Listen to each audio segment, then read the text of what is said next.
Coming up next on Small Town Big Deal, we're in California flying high with the Blue Angels. And then Every morning you greet. Rodney discovers a little bit of Broadway in the hills of Tennessee. Next.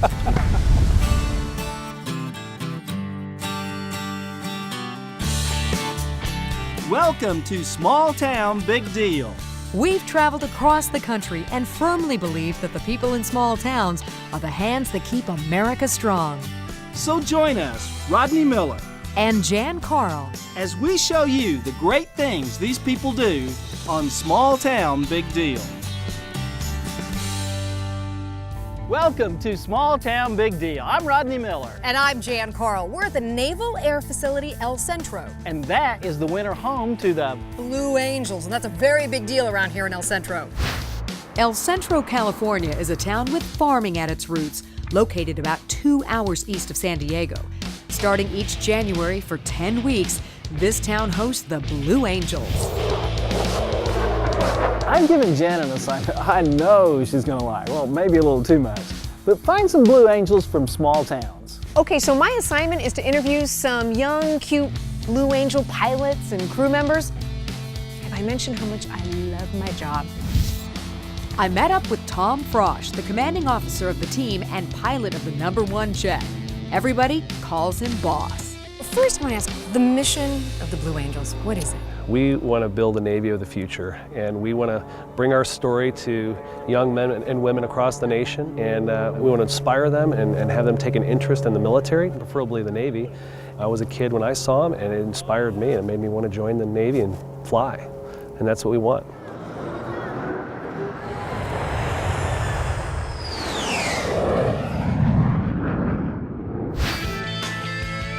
I wanted to see the team in action, so Petty Officer Katie McDonald got me to the flight line to watch morning turns. That's when they turn the jets on and make sure they are good to go for the day's flight. The Blue Angels represent about 550,000 servicemen and women in the fleet all around the world. And then they showcase the U.S. Navy in small towns and big towns all year long. He's gonna be the one that's gonna turn the jet on. Okay, Rodney, I know you're a pilot. So I'm just wondering, would you like to fly one of those jets? Really, Jann? I mean, what pilot wouldn't want to fly an F-18 Hornet? I guess. Yeah. But how you doing on your assignment? Ooh, that assignment I love? Yeah, the one you love just a little too much? Maybe. I found out that there's a lot of Blue Angels from small towns. Where are you from? Crystal River, Florida, home of the manatee. I'm from Anoka, Minnesota. I'm from Deerfield, Kansas. Spring Hill, Arkansas. And they have interesting responsibilities on the team. Now tell me what your job is. Right now, I'm the #7 crew chief. I'm an administrative clerk. On the team, they call me the hot seat. The hot seat is in charge of planning and coordinating all the maintenance. I take care of the parachutes, all the survival equipment. You know, we have a motto: if you're not satisfied, just bring it back. Okay, so Jeremy's a wise guy, because if the parachute malfunctions, how are they supposed to return it? When you go home to your small town, what are some of the questions that you always get? Basically, what was this town like? What was that town like? Because growing up as a kid, I never actually left Kansas until I joined the Navy. So a lot of these people that I grew up with, they've never really left the area either. What's been the best part of being a part of the Blue Angel team? Going out in the crowd and interacting with the public and the kids. The kids is what makes it the best. You know, they come running up and the smiles on their face, it's amazing. I love the Blue Angels. I bet you see some grown men who turn into little boys. Yes, ma'am.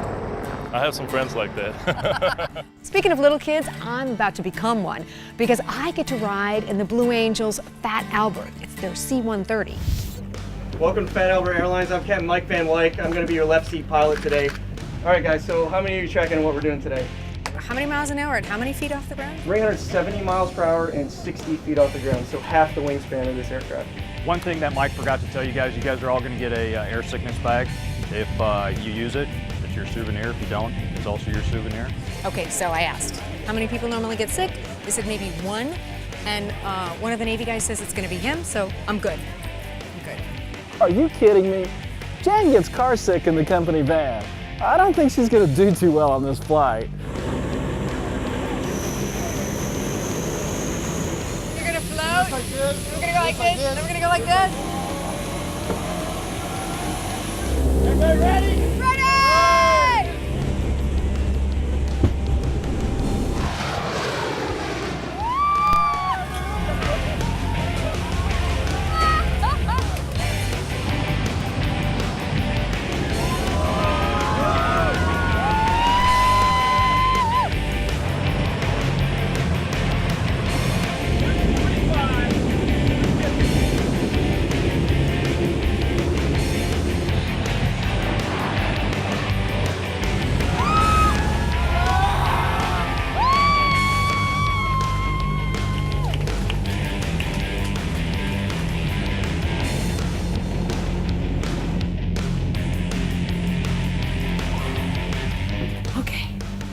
Might be a little green, but I made it.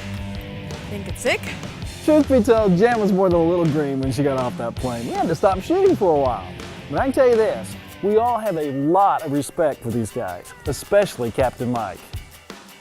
It always surprises people when the C-130 flies like that because it's a large aircraft about the size of a 737. So when it starts maneuvering very quickly and putting on a lot of speed, people are surprised. I learned from our flight engineer how the C-130 avoids small arms fire in combat zones. You want to get airspeed on that aircraft, and you want to get going as fast as you can, and then you pull 45 degrees nose up, and then you push it over the top. And the reason for that is you want to get out of small arms range. We did that every flight into Afghanistan, and then we did a 60 and 2, which is a 60-degree angle of bank, and we put 2 Gs on the aircraft, and that's where you felt like your face was coming off. And my stomach was in my throat. That part? Yeah. Yeah. So he just went up and he's just like... Yeah, and when he did that, everybody goes, whoa! I don't know how Jann is going to top riding in Fat Albert, but coming up next, Jann and I are going to the air show. More Blue Angels, so stay tuned.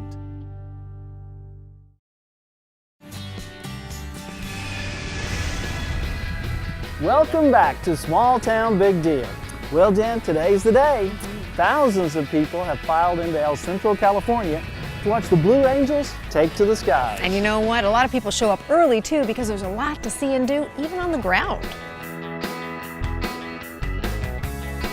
You wouldn't believe how far some people came to see this show. I'm pretty sure that Rodney's going to have a bad kink in his neck by the end of the day. You have not taken your eyes off the sky, not once. Well, you know, Jann, when you come to see the Blue Angels, there's a really cool pre-show, and there's a C-47, and it's really caught my eye. And what's so cool to me about this plane is it was there at D-Day on June 6, 1944. I mean, if this thing could talk, yeah, what stories could it tell us? Oh, yeah. You can imagine the paratroopers that were in the back in the middle of the night jumping into enemy territory. That would be real scary. You know, sometimes when I'm having a kind of a rough flight and the plane's bouncing around, I always think that, you know, at least nobody's shooting at us. That's what our purpose of the Commemorative Air Force is, to keep these things flying and keep the history alive. All right, 1340, don't miss it. Screw, Over at the hangar, the Blue Angels are getting prepped to do one of their favorite things. Whoa! And that's to meet the crowd.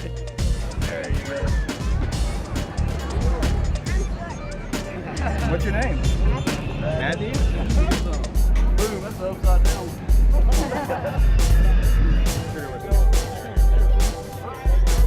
All right, good. Good job. Looks like there's already a little Blue Angel in the making.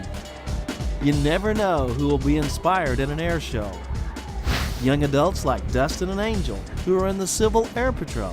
What does it mean to see pilots doing pretty scary acrobatics out there, and you might want to do that someday, you think? Or? To me, it just shows what the potential of the aircraft is, and that it's whatever you put your mind to, you can achieve. So you think you got the guts for it? I think I do. Heck no. Heck no. I like that answer. Fat Albert's getting ready to take off down the runway. Now, it's time for the Blue Angels. Getting in that airspeed. Yeah. Did he do that when you were in it? Yeah, look. Oh, watch, see, look at the turn, look at the turn. Look at his wings. Can I just say, I got a little green. We all had airsick bags. You thought you were going to use it? But I did not. Give me a high five. Fat Albert was cool.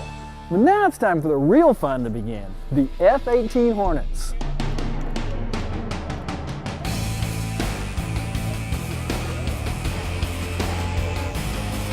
I mean, the precision on the ground matches the precision in the air. the engines. It's getting close. There they go.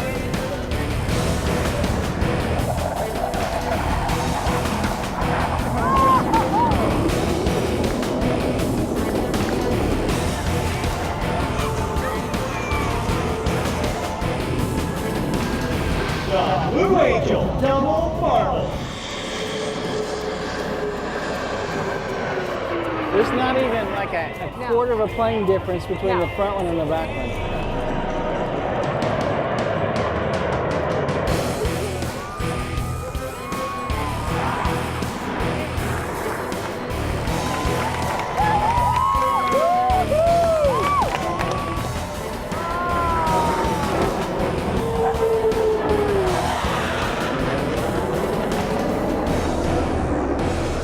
We have maneuvers that get as close as 18 inches wingtip to canopy.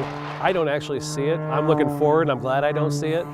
And while jets 1 through 4 are in close formation, number 5 and 6 are the solo pilots. I talked to Mark Tedrow, the number 6 pilot, who happens to be from the small town of Charleroi, Pennsylvania.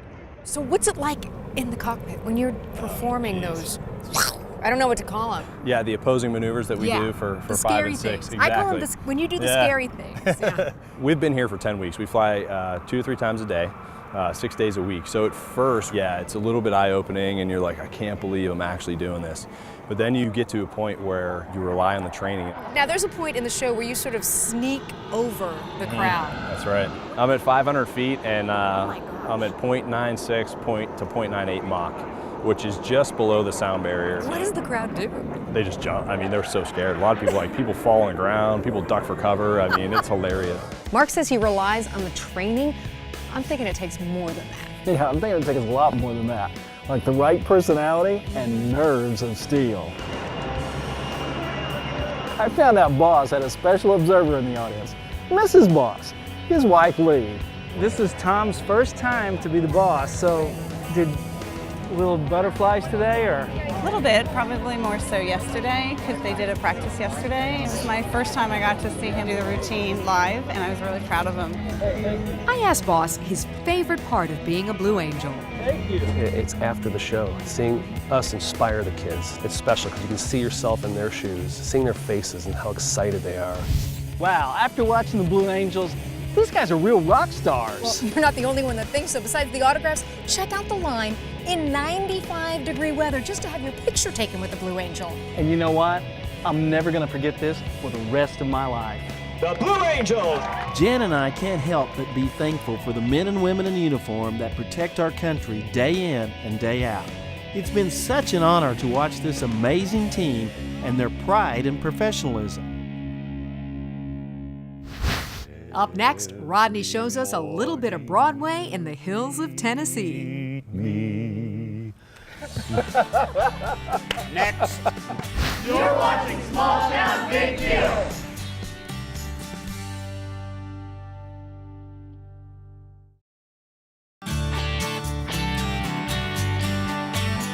Welcome back to Small Town Big Deal. We have traveled from California to Tennessee, and in this story, we're all going to get to hear Rodney's musical talents. He's going to sing. Jann, you probably shouldn't have told them that. They might change the channel. Oh, don't change the channel, because trust me, you don't want to miss this. We're in Crossville, Tennessee, which is about halfway between Knoxville and Nashville. And the town's big claim to fame is the Cumberland County Playhouse. Welcome. They call this place Tennessee's Family Theater. You can already feel the warmth and friendliness.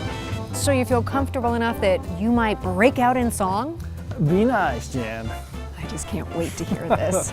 Welcome to the Playhouse. Each year, the Playhouse presents 400 shows to an audience of 130,000. And most of those folks come from small towns. Everybody ready to see a great show? Thank you for being here and enjoy Smoke on the Mountain. There's a church in the valley by the wildwood, no loveliest spot is there. No place is so dear to my I had to find out how this playhouse came about, and Jim Crabtree was my man. Jim, tell me a little bit about how this playhouse got started and the history how it dates back. Well, my late father was writing for the Loretta Young Show on the coast in 1963, and her series got canceled, and Dad said, well, I got to park these 7 children someplace other than the San Fernando Valley of Los Angeles. So he called my grandmother here in Crossville, Tennessee, and said, Eula, find us a house. We're coming to Crossville for a little while. And we came in August 1963, temporarily, and we've been here ever since.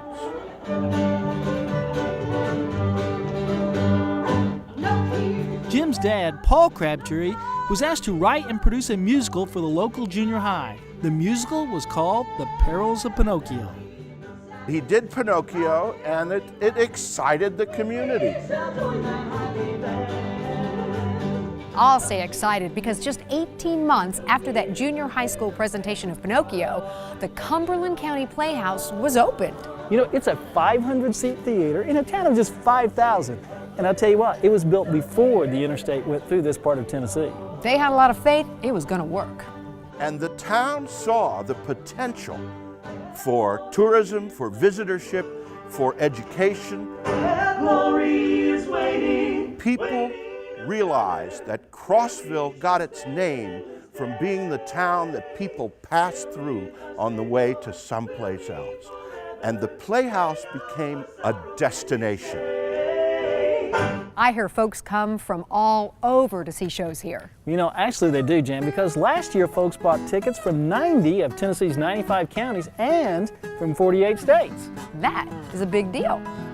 Thanks, guys. Thanks for coming. I wonder if the Playhouse would hire me. To be or not to be, that is the question. Whether 'tis nobler in the mind. I don't know the rest of it. Oh, shucks. Rodney doesn't know the rest of Hamlet's speech. What a shame. So I'll never be a headliner, but the Cumberland County Playhouse has a true Hollywood actor, Bob Gooten, starring in his own musical called Walking on Water. So Bob's a pretty big deal. I mean, he's been in countless Broadway musicals. He's been in over 100 TV shows and films. But you'll probably remember him, just like me, as the warden in my favorite movie, The Shawshank Redemption. I used to think, because I was the first Juan Perón on Broadway, that my obituary would read Bob Gunton, parentheses, Juan Perón. And now I suppose it's going to be Bob Gunton, the warden of Shawshank. I was very proud of the film, of being a part of it, and of that performance. You know, it was a great film, and I'll never forget the one scene when you pull the poster back and there's the tunnel. Oh, everybody loves to see this slimy guy fully realize how the wool has been pulled over his eyes. And you know, for everybody who has trouble separating film from reality, it's good to know that you're still alive. Hey, and I'm a sweetheart too. I'm nothing like that guy. A lot of famous actors get their start in small towns, and Bob, he's no exception. He got his start right here in Crossville, Tennessee. Walking on Water. Folks, in July of 1965, I was the summer hillbilly heartthrob of the Cumberland County Playhouse. I came here out of the seminary for a summer job with Jim Crabtree, who was now the producing director, but his father at that time, father and mother, were running the Playhouse, and probably religion dodged a bullet when I decided to become an actor. Bob and Jim were cast in a musical written by Jim's dad called Tennessee, USA. I'd never been the star. And here, partially because it was such a tiny little place, to be the star of a musical in 1965 in Crossville, Tennessee, was being in high cotton. Folks, I was Peter, Paul, and Mary. And I think it's really what launched my passion for theater and for what can happen in a place like this. And it turns out he has gone from the seminary to the Cumberland County Playhouse, to Vietnam, to Broadway, to Hollywood. Followed by rows and rows of the finest virtuosos, the creed. Every famous Bob makes it look so easy. Maybe I could do a little singing. Well, would you like to take a look at it? I'll give you a note. Edelweiss, every morning you greet me. Next.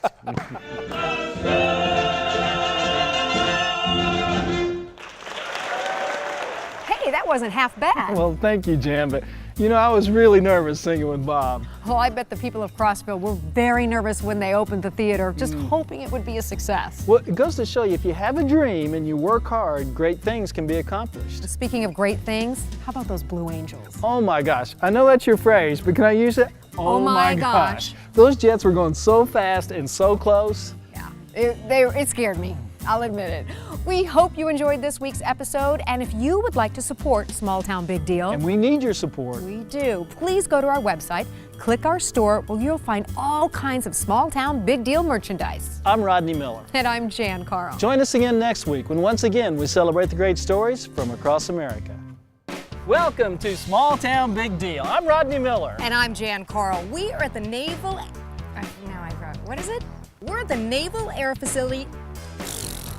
We're at the Naval Air Facility El Centro.